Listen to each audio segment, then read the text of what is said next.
Yo, you already know, it's your boy Big Trail, and I'm here with my brother Offthacurbtay, and this is Hot 92.5 The Heat, Talk That Talk, with all the way from the UK. This is an international episode what y'all getting today, man. So we're gonna jump straight into it because that's how we do it. We got my brother King Flow and his man Lex is in the building, all the way from the UK. Welcome, brothers.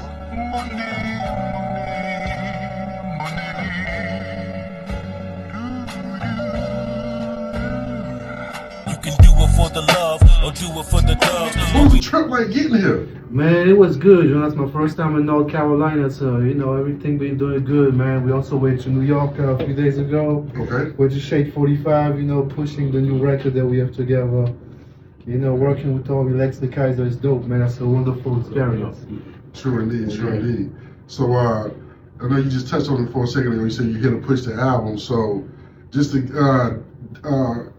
get into that a little bit more deeper, Lex, you the MC, right? Yes, sir. Yes, sir. And my man King Flow's the DJ, right? Yes, sir. And you can catch the morning show strictly on Hot 92.5 The Heat, baby. You know what I'm saying? You want to hear some dope conversations as well as ill mixes. You know what I'm saying? You can, guys, download the app. We're on every major streaming platform there is for you to get that Hot 92.5 The Heat app, man. But so the album, what we got? What we working with, brothers?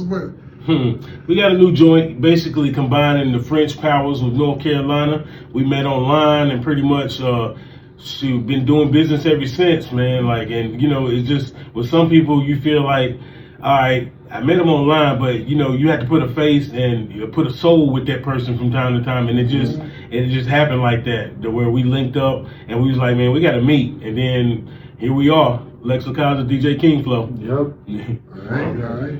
How long have you been an MC? For a long time. Actually, I come from a musical family out of Burlington. Like, they, you know, was heavy in the church and they had a choir and all that. So I grew up kind of having to be a part of music. I was a drummer first and then, you know, sung in the choir like most, you know, boys do for North Carolina. And then, you know, just grew older and kept going with the music thing. My uncles, they had a group in Burlington called 3BT. They were like one of the first rap R&B type groups down there, and they would basically take me with them. So it was inevitable what I was gonna be. 3BT, so they was probably performing at Big Joe's. Yep, and Corvettes. Yep. Yes, sir. And they had me in there. I wasn't even old enough to be in there, but you know, I was learning what the family do, the family business. So. Right. That's dope. King, how long have you been doing your thing as a DJ? Man, I started when I was young. I was 9 years old, man. I had a big brother that listens to hip hop, so that helped, and one of my cousins too. Okay. And I remember one of those Christmas nights he had, like it was called EJ. It was like a program to make beats, but really for beginners. I don't know if you ever heard about that. I got you. So I got my hands on that, started working around with this thing, and man, you know, I said, I think I found my way, you know. I'm enjoying doing this shit, you know what I'm saying? Yeah. So I started, you know, making beats after that. There was the MySpace days. So, you know, I connected with people, kept working hard. And now we're able to, you know, make some great experiences, life experiences like we're doing now. Linking up with you guys, you know, North Carolina and France, man. That's a wonderful thing. Yes, sir. The real French connection, you know what I'm saying? Yeah. That's going to be actually the name of the album, The Connect. Okay. Yeah, and we took our album cover picture last night, just walking through downtown Winston-Salem, nothing planned, just took a picture and saw it and was like, damn, that's the album cover. That's it. That makes for good stuff too when it's organic, when it just happens and it's not forced. Right. You know what I'm saying? I mean, even the color, down to the colors we was wearing, I was like, yo, we didn't even plan this. I was like, that's just like fate, right? It's crazy. Universe. Man. Now, I see you repping the MixTape Addict, man. What's the MixTape Addict about? Oh man, it's a movement I created back in 2015. Okay. I was doing a mixtape series called MixTape Addicts. So I did more than 50 mixtapes, and I had a major artist to host each volume, you know. And then one of those days, I looked at the cover of one of the mixtapes. I said, man, you know, it was written this way. I said, man, I got to do something with that. Right. And turn this shit into a movement. So that's what I did, you know. And nowadays, MixTape Addict, it's a movement, man. You know, I make my beats, I also make my mixtapes, radio. Right. I connect other DJs. You know, it became a platform. Right. So for everybody, and shout out to all my MixTape Addict DJs in France, UK, Germany, US. We here, man. Oh, definitely. It's big. You gotta link up with that, be part of that movement as well. Yes, yes. Believe it. And then MixTape Addicts and hit me on the radio every day for 2025. So hey, blessings. Blessings. That's dope. For real. Man. For real. Now, as a DJ, man, I would tell you, like, I wanted to be a DJ. Like, one of my closest friends, one of my brothers, man, like, was a DJ, and that's how I really fell in love with music. Rest in peace to Dana Lucci, man, Mixmaster D, turntable scientist, man. He was like everything to me when it came to music, you know, like I could be walking through the cut and he had his speakers with his window up, with the speakers facing out, so it's like he was playing music for the neighborhood. Right. So every day it's like you walking through, it's like you got a different theme song for the day. You know, I just see how he can control the crowd and, you know what I'm saying, provide that vibe, man. Like, what is that feeling like, man, when you're spinning and you done captivated them, you know what I'm saying, is what you're playing, like what is that whole feeling like? Man, it feels great, especially when you play something that's not maybe very popular, but you know it's got a nice sound to it, and then you play it and you see the faces of each people and they're enjoying it, man, having a good time. So that means that you actually introduce those people to a new song. Maybe they're gonna Shazam it, you know, or ask me what is that, you know what I mean? So, you know, I like to help people discover new music, man. That's the job of a DJ too. You know, it's easy to play like all the brand new stuff that's already on the radio, you know. But I got a Serato back there. I'm gonna try to learn when I get some time. That's what I always wanted to be a DJ, man. I think the DJ thing is so cool, yo. And but then as well, like, being an MC and the DJ, like, the chemistry has to be there. You know what I'm saying? Like, you have Jam Master Jay with Run DMC, Jazzy Jeff, Will Smith, you know what I'm saying, Premier, and, you know what I'm saying, Guru. I can go on, you know what I mean? Like, the chemistry is so important. So, like, I know you said y'all kind of met online. What was it? Was it the beats that you was attracted to at first? It started out with the beats, because it was in the middle while we had the Splash Brothers thing going on. Me and my younger brother, we was working with Ski Beats, and I was using my guy Jagger out of Germany, and then we kind of linked up with King Flow in this time, and he had a different sound from the guys that I was working with.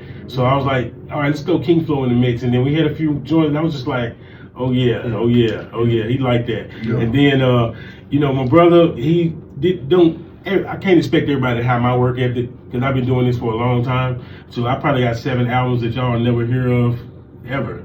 But before I even started releasing music, I had albums.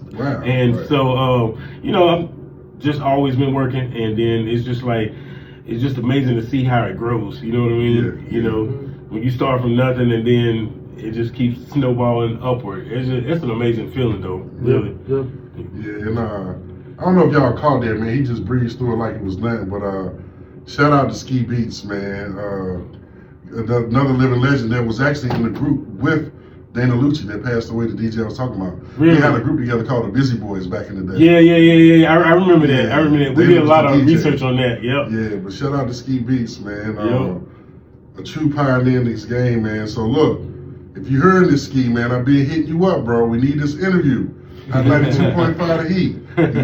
I hope you heard this, David. Mr. Willis. You know what I'm saying? We need to get this interview, David. You know, so holler at me, man. Yeah, that's dope, man.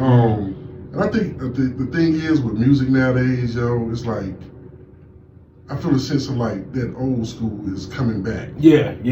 And like that backpack, you know what I'm saying? That digging in the crates. Right. You know what I'm saying? And listening to your show, that's why I love the show, bro. I'm like, it's taking me back. Like, oh shoot, like, man, this is dope. Then on that, you know, you have great content as well, stuff that you're talking about. Now, I know you guys are 2 vets in the game. Like, did the state of hip hop ever have you guys worried the way that it was going at any point? Nah, I stay in my lane. Like, you know, I rap, but I've also had the singing thing along with it too. Because when my first ever release, like We Trill or It's NC, I was singing my hook. and that's pretty much I stayed true to the game. So I could flip flop and then bring a female artist in, have her sing, write the whole thing, and then throw my rap verse in there, and I'm still, not even realizing I just wrote the whole song and mixing R&B and hip hop together, whether it's my voice or somebody else's. Right. So I've gotten pretty good at that. Yep. In the state of hip hop, man, I think that the people that don't really understand this thing called hip hop. They're saying it was better before and all that, but I don't really agree, man. Because you see 2024, 2025, how many great albums did we have? A lot, man. Yeah. You even had the OGs that, brought back some vibes. I'm thinking about Ice Cubes, for example. Man, so, I'm happy about hip hop right now. Yeah. And like you said, we just keep going in our lane. That's it, man. Yeah, it's evolution, man. Things are always gonna, stand the test of time. But also, I think the artists now, they have a different way of expressing themselves in their own way. Being a vet in this game, I can see how my mom used to be like, when we listen to music, come out, oh, that ain't no music, that ain't no music. Right. So now we become the elders, and they're like, oh, that ain't no music, that ain't no music. Exactly. Yeah, I got you. But I like a lot of these young cats out here, man, because they in it to win it, and they passionate. As long as your passion is there, and your heart is in it, you know what I'm saying, the sky's the limit. Yeah, it took me a little bit to embrace it, but I had to realize, man, like, they didn't come up in the 90s. They didn't grow up off the stuff that we grew up off of.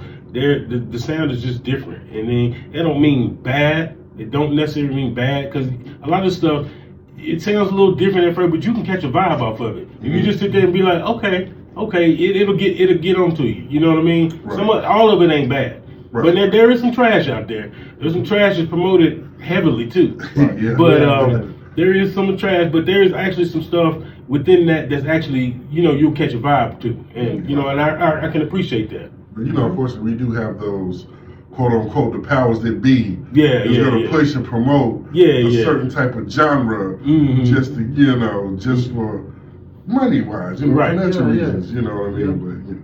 But it is what it is, man. As long as you stay true to yourself and true to the game, hip hop is going to treat you great. Amen.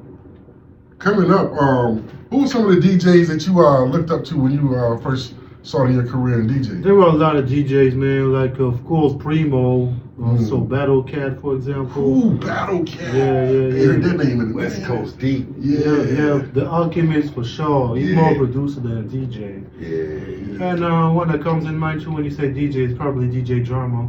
Okay. Because I remember when he got busted by the police, it went worldwide, bro. He set the bar for us. Yeah, man. Yeah. Like, how can you imagine that? Like, the police coming to your door with dogs, guns, and shit. Yeah. for Like you selling narcotics. Mixtape. Mixtape, my guy. Yeah, get high. This is a new dope. 5 to 20. Right. Yeah. That's amazing, though. Yeah, they froze his bank accounts and stuff, bro. No, that's too wild, man. But that means you're doing something great. Right. So he opened the door for, I say, help pave the way. He put his work in for all the DJs. That's what I liked about that old mixtape era. It's like you had DJs that were pushing the artists, like Drama with Lil Wayne, with T.I., with Young Jeezy. Right. I miss that type of thing, man. Yeah, you've seen a lot of the more physical work, the more brick and mortar work, the foot to ground. Yeah. You were seeing the campaigns versus seeing all the hype on the internet. Right. You actually was able to see, it was outside the street. They You had saw the groundwork. 15, You saw the groundwork. You had 15 rap vehicles, 30, 40 people passing out. Instead of seeing a finished product. That's what most people see the finished product, but when you see the groundwork, how it built up, that's a whole different thing. It's a whole different process. You've seen the movie. It really, right then, it really makes you wonder whether you're going to actually like this artist or not, because you're going to see their campaign. Right. Their campaign was moving to the official where they say, oh, you know what, I like how they carry themselves. That was some real guys. I like their music. Matter of fact, yeah. But we didn't have social media to follow artists or to create a fabricated persona. Yeah. That Create an image, right. Man, you had to be there. Right. It had to be there. You couldn't have been at home on the couch. You had to actually be outside. Living in your mama's basement got everybody thinking you lit. You know what I mean? No, you had to be outside, my boy. You had to be outside, bro. I seen him last night. Right. Him and his guys. I seen him in last night. Getting at the club. They came through, spending money, bottles, all that. You know. Yeah, man. They not. That's not that, man. You see them in a private setting, and it's all for glitz. The bottom, we don't even know if it's anything in the bottom. Thank you. They done paid a few hired actors to come through, sit around. You know what I mean? Make it seem like they jumping. Well, I done had the privilege to be on a few video shoots, and they will not allow real alcohol in those bottles. That's right. Word. Yeah, no real alcohol. Damn. That's crazy. Yeah. That's crazy. Seriously. See, I don't know. We shot a video called "At the Bar." Right. Oh, come on now. Oh, really? No alcohol. No alcohol. Damn. It looked like it was alcohol. See, I think the most we did, I think it was the Hypnotic. Yeah. Anything else? Damn. Damn. That's That's damn near. Yeah. Right, that's a wine cooler. Yes, wine. Man, we get the wine. The Seagrams, they said, what was the Seagrams they had? Over in France, like, man, I want to get there. That's one of the places I always wanted to visit, man. Sure, definitely. Like, I see they really true to the culture when it comes to hip hop. That's what I love about it. It's like they know about the essence, and it's like you guys captured it, preserved it, and you know what I'm saying, it's still creating within it. You know what I'm saying? Fundamentals. The fundamentals, exactly. Yeah. See, I was talking to Master Ace. I did an interview with him like 2 years ago. Come on, he told me something. Ace. Yeah, he told me something crazy. He said that when he performs in the US, sometimes he might have like 20, 30 people in there. But when he goes to Europe, it's sold out, bro. Sold out every time. Every time. Yeah, over in Europe, they show out for hip hop. I mean, even in Germany, like when I got there, I realized the biggest consumers of hip hop, Germany, France, and the Asian places. Right. Man, they love it, man. And like, it ain't no hate or bias or nothing. They coming out. They pulling up. Yeah. You know what I'm saying? So that's the real difference that you see from doing shows internationally to doing shows locally is the support from the people in the community. Yes. But you see that here, it's basically non-support, but it only shows that if you support it like you would see the support in France and UK, you have superstars. Right. You'll get what you're looking for by going to the studio 15 days a week and up all night with music equipment and writing songs. You will get that because the universe will reward you by the people supporting your product. Right. And over there, a lot. I mean, I'm saying because a lot of people say that same thing. Correct? Yeah, it's the truth. Yeah, it's the truth. I think here it's like it got away from. Well, it's definitely here. It's oversaturated. Cause, you know, just like what we do with the kids here, we try to teach them the nuances. Everybody, like they say, you're selling crack rocker, you got a wicked jump shot. Right. Let's now take these kids to wicked shut up. We're gonna learn about producing. We're gonna learn about engineering. We're gonna learn about this. I hate to, be the bearer of bad news. You making it as a rapper, it's slim. It's slim. Yeah. You feel what I'm saying? Options, man. Yeah. So at least I know over there it's still in its art form. Yeah. It's still appreciated as art. Here, you still see graffiti, all that, bro. Like, that shit is crazy, man. Like the elements of hip hop, they didn't lose any of them. Right. When we got caught up in the money thing and having to, gotta have the big chains and all this and stuff, when we got caught up in that, they were still on the groundwork. Right. Still graffiti, sprayers, break dancing, b-boy battle might break out in the middle of the club, and we just gonna pull them and watch, because it's fly. You know what I'm saying? I see they still keep the battle rap scene over there in the UK. It's very much alive. Like the underground battle rap scene is. I like what y'all doing with that, keeping that essence of that alive as well. Seeing your boy over there putting a lot of work in Smack. See Smack over there putting a lot of work in. And again, like what Trail was saying and what Lex was saying, the taking over and holding down where we forgot about hip hop and what it did for us. Remember, we didn't have money when hip hop came out. It was all about having a good time. And y'all kept that raw essence. You know what I'm saying? And say, hey, we're going to keep and cherish this. But if you look at most of the genres, we don't celebrate us to a certain degree. And then after that, we like, oh, that's old. We're in country, R&B, bluegrass. It ain't no limitations on age. Right. We try to set that limitations. Oh, you still listening to DJ such and such? Right. What you mean? Right. It's good music. It's good music, bro. Mick Jagger's still doing shows and selling out. What's wrong with Mick Jagger? But the young guys will be like, oh, Mick Jagger's old. So yes, right.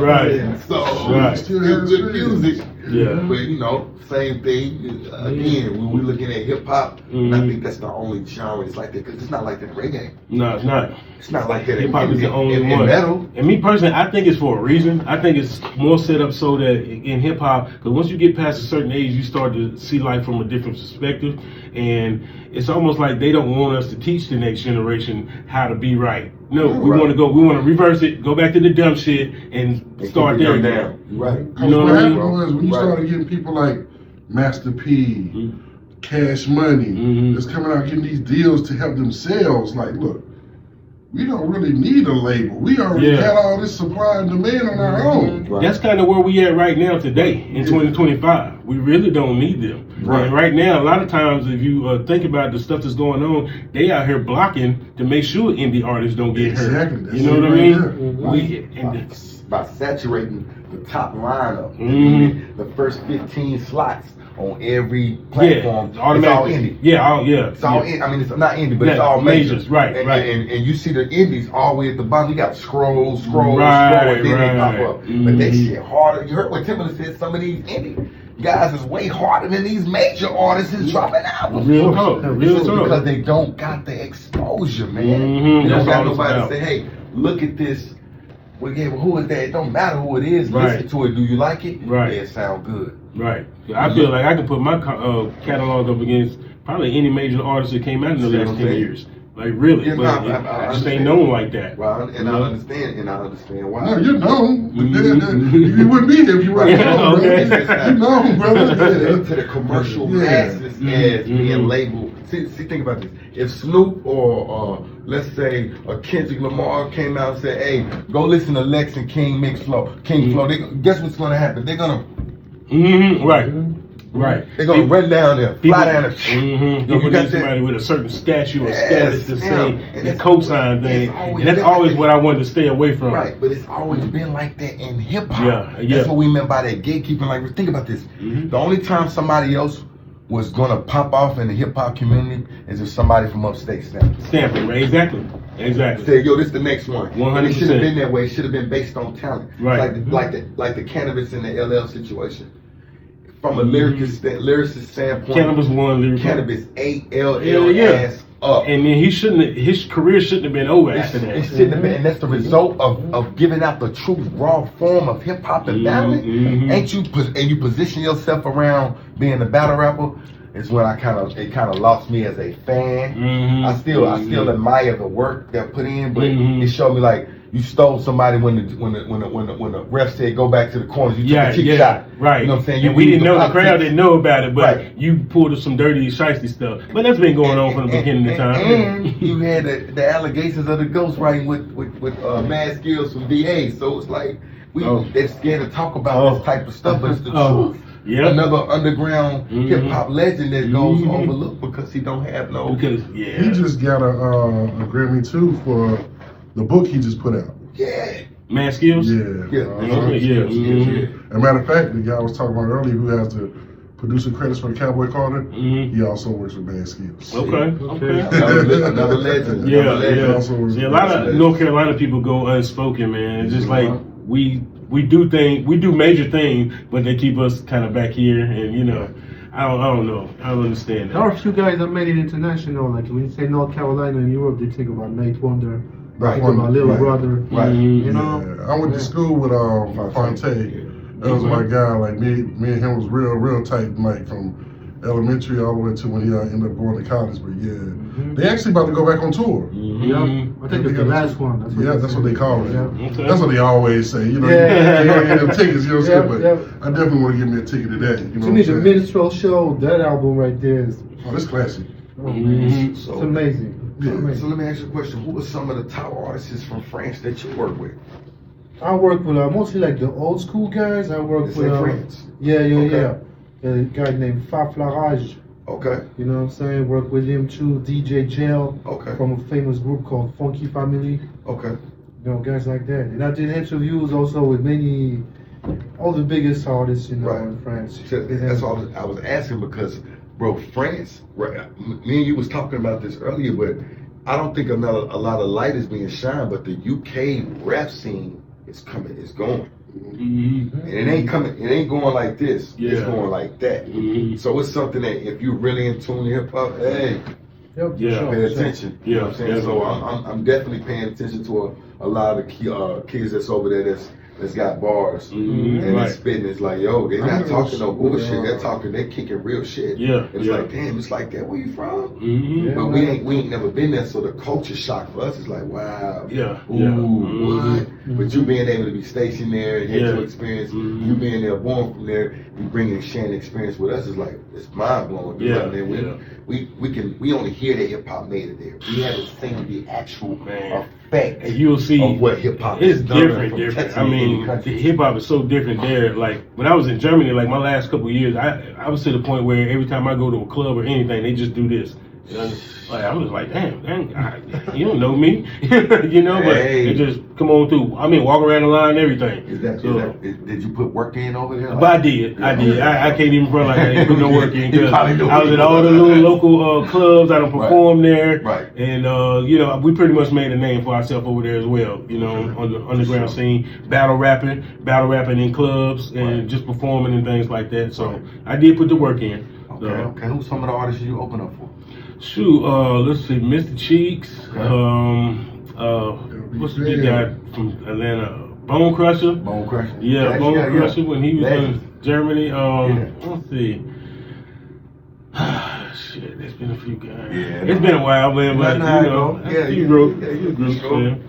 Sure. It's an opening act, but sometimes you gotta let folks know your accolades, but who to connect and work with, so they know that okay, he got the same drive and work ethic. If not, if you don't give and put it on the platform, no one knows what you've done if we don't talk about the things that you have done, as far as to solidify your career, to let people know, hey, he's a worthy artist, he's a worthy producer. Let's link with him, because sometimes it's all it takes is to put it out there. Right. When you don't know, you don't know. You know what I'm saying? And no such thing as a stupid question. Yeah, that's true. I think the biggest show I did was in like the Nuremberg airport there. That's when I had my group together. First Brigade was a bunch of soldiers. And we performed, like 2,000 people was in attendance that night, and that was probably the biggest show I ever did. Yeah. We were like that. We were like one of the headliners, so it was kind of dope to be a part of something like that. Yeah, you know what I mean? 2,000 people, man. Yeah. In an airport. It's a jam-packed, situation, man. We just, last week, J. Cole wrapped up the Dreamville Festival down the road in Raleigh. Man, when I tell you I had the privilege to be there with Cash Money, with BG now behind the scenes, sound checks.